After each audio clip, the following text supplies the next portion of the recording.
আসসালামু আলাইকুম। আজকে যে তাপমাত্রা কত পরিমাণ আছে জানি না।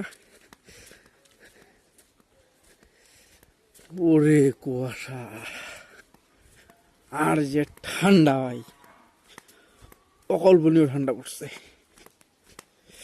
ওফ, মনে হয় লাঠি দিয়ে কেউ মারতাছে। ভয়াবহ অবস্থা। ওফ,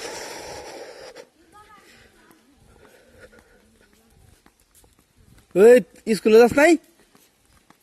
ভর্তি যাস নাই স্কুলে? ও, আল্লাহু আকবার, আলহামদুলিল্লাহ। ও